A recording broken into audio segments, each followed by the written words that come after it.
지구에 태어나신 분들이라면은 봄, 여름, 가을, 겨울 요 계절 중에 하나는 분명히 출생을 하시거든요. 그러니까 나는 봄에 태어난 사람이면 이 플러스 에너지가 왕성한 분들이에요. 실제로도 봄하고 여름에 태어나신 분들은 육체적으로 굉장히 왕성합니다. 텐션도 좋고. 그래서 이런 분들은 열심히 활동하다가 뭔가 사고가 나거나 이런 것들은 대부분 본인이 움직이다가 넘어지거나 뭐 자동차 사고가 나거나 뭐 아니면은 이런저런 사람들과의 어떤 관계에서 사건 사고가 이렇게 벌어진다는 거죠. 근데 가을과 겨울에 태어나신 분들은 뭔가 심리적인 어떤 고민이나 이런 것들 때문에 살면서 어려움을 많이 느껴요.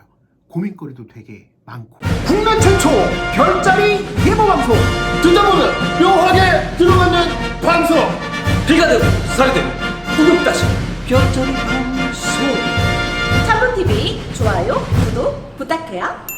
자, 오늘은 조금 심플하게 이 어스트롤러지, 별자리에 대한 어떤 개념에 대해서 좀 여러분들한테 말씀을 드리려고 하거든요. 많은 분들이 별자리 그러면 본인의 양력 생일인 그 별자리만 생각을 하고 계세요. 근데 이건 제 생각일지 모르겠지만 최근에는 뭐 MBTI나 뭐 이런 것들이 유행을 하면서 별자리, 어스트롤러지에 대한 이 관심도도 굉장히 높아졌다고 생각을 하거든요. 저는 이런 모든 것들도 어떻게 보면은 어케리어스 시대에 우리 모두가 성큼 다가가면서 일어나는 어떤 일종의 현상이라고 생각해요. 왜냐면 물병자리, 어케리어스 시대는 정보의 시대거든요. 그리고 또 어떻게 보면 힐링의 시대이기도 한데, 그러니까 많은 사람들이 이제는 본인 스스로, 그러니까 나에게 모든 일들이 시작된다라는 거를 대부분 이제 알게 되셨어요. 여러 가지 뭐 유튜브 숏폼이라든지 틱톡이라든지 다양한 온라인 정보들을 통해서 수많은 책들이나 뭐 강연 이런 것들을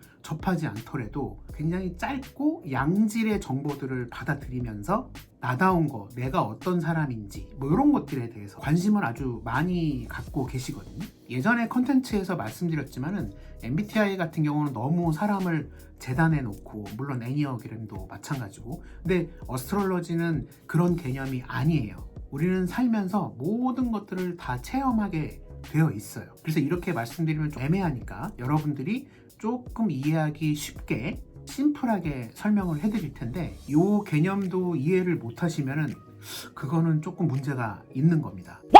왜냐하면 어스트롤러지는 여러분들이 알고 있는 모든 그 지식과 정보에 다 녹아 들어가 있거든요. 왜냐? 결국에 여러분들이 태어난 날짜, 그 계절, 그 에너지를 타고나는 거예요. 예를 들면 나는 4월생 에리즈 양자리다.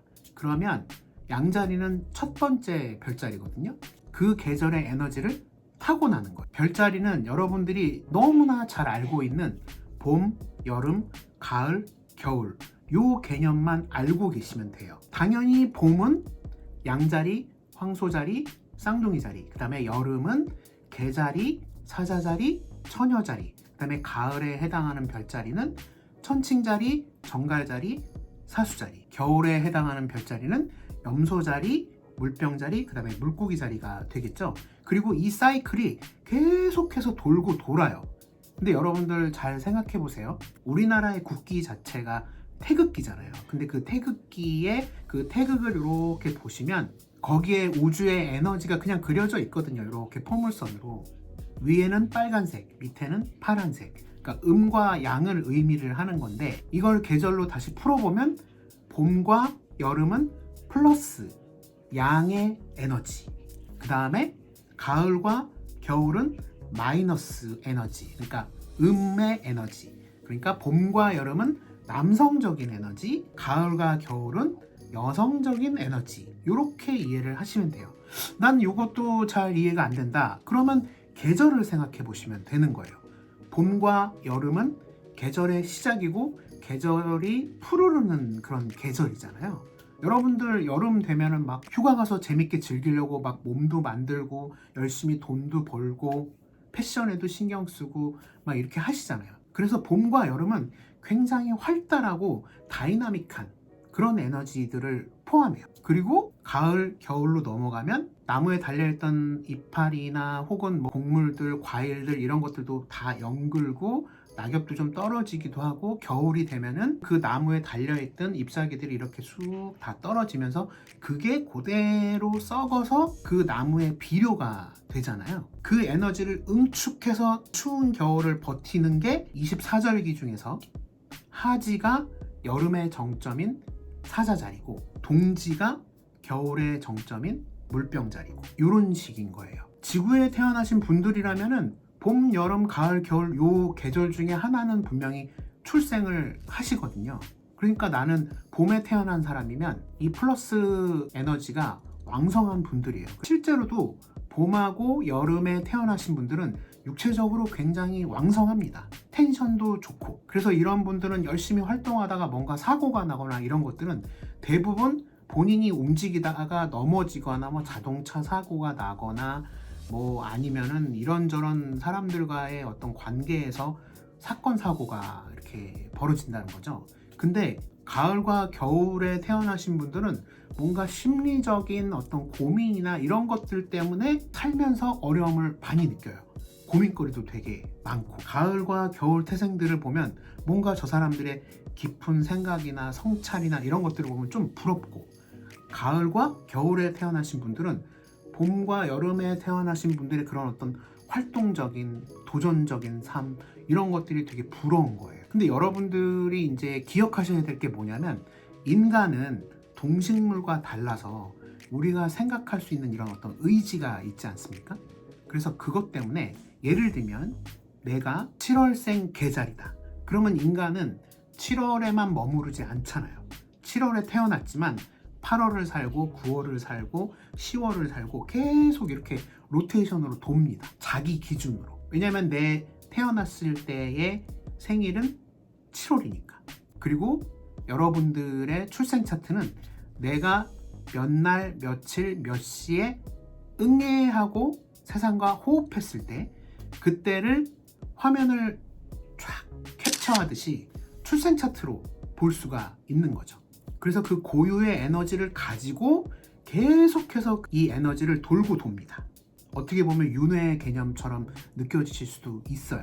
아까 말씀드렸다시피 7월달 개자리의 에너지라고 하면은 나는 7월달의 그 계절의 에너지를 그대로 타고 나면서 계속해서 여름, 가을, 겨울, 다시 봄, 요거를 계속 돌고 도는 거예요. 그러면서 여러분들이 성장하게 되는 거고, 그 와중에 여러 가지 어떤 성취감들이나 내가 정말 가야 할 길이나 이런 것들을 깨닫게 되는 거죠. 그래서 어스트롤러지 별자리 공부는 내가 이번 이 게임에서 어떤 포지션을 점유하는 게 효율적인가, 그리고 어떤 길을 가는 것이 맞는 것인가에 대한 일종의 가이드라인을 알려드리는 겁니다. 아까 말씀드렸던 개자리라 함은, 개자리는 굉장히 감수성이 예민한 별자리고, 가족이나 어려운 사람들을 케어하고 보호하고 양육하고 길러내는 그런 에너지들이 있는 별자리거든요. 이걸 제일 잘하는 거예요. 그러니까 이 에너지를 사회 어딘가에서 쓰는 거죠. 어떤 에너지를? 보호하고 양육하고 길러내고 사회에서 내 가족 구성원의 안녕을 위해서 열심히 움직이는. 그래서 이어서 말씀을 드리면,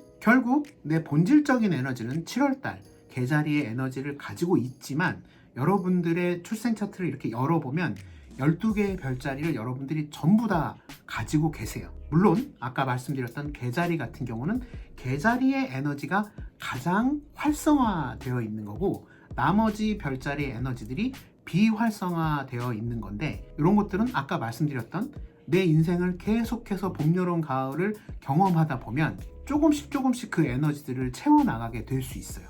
왜냐하면 인간은 의지를 가지고 학습하는 동물이니까. 어떤 분들은 출생 차트를 열어보면 같은 계절이라 할지라도 이 출생 차트가 다 다르거든요. 예를 들면 계절인데 차트를 열어보면 사자자리 에너지가 너무 많은 분들이 계세요. 그래서 그런 분들은 인터넷이나 유튜브에서 막 서치를 해보면 난 개자리가 아니라 사자자리 같은데, 이런 분들이 있거든요. 그런 건 출생 차트를 열어보면 전부 밝혀지게 돼 있습니다. 뭐 이를테면 개자리뿐만이 아니라 어떤 별자리든지 라이징 어센던트의 세턴이나 토성, 그리고 태양 별자리 옆에 또 세턴이나 토성이 이렇게 컨정션으로 붙어 있으면 자기 별자리 에너지를 제대로 활용하지 못하는 분들도 있어요. 그러니까 이런 분들 같은 경우는 사회생활도 잘 하지도 못하고 집에서 뭔가 고립되는 삶을 산다든지 사회생활을 한다고 하더라도 사람들하고 잘 융합되지 못한다든지 이런 일들이 또 일어날 수가 있거든요. 그래서 전반적으로 이런 것들을 한 번씩 진단을 하고 내가 어떤 부분을 좀 고쳐 나가고 어떤 부분은 좀 더 업그레이드 시켜서 기왕에 태어난 이 매트릭스 게임을 즐겁게 살아가자, 이런 어떤 인간에 대한 공부는 이 어스트롤러지 별자리만한 게 없다고 저는 생각합니다. 정말 넘치는 정보들이 많이 있는 세상이지만 결국엔 사람과 사람이 만나서 대부분의 모든 일들이 일어나게 돼 있거든요. 그리고 앞으로 물병자리 시대에는 자신만의 개성 있는 컨텐츠를 가지고 있는 사람들이 다른 개성 있는 컨텐츠를 가지고 있는 사람들과 경계 없이 협업하게 되는 그런 물병자리 시대들이 계속해서 올 거기 때문에 여러분들은 본인의 에너지를 어떻게 쓰는지에 대해서 스스로를 체화하고 학습할 필요가 반드시 필요합니다. 자, 오늘은 별자리에 대한 개념에 대해서 이렇게 살짝 설명을 해드렸는데 이것도 좀 어려울 수도 있겠지만은 어쨌든 제가 아는 한에서 최대한 좀 심플하게 설명을 해드리려고 말씀을 드려봤습니다. 오늘 컨텐츠 재미있게 보셨다면 구독, 좋아요, 그리고 알람 해주시고요. 저는 다음에 조금 더 흥미로운 컨텐츠로 돌아오도록 하겠습니다. 그럼 여러분 안녕히 계세요.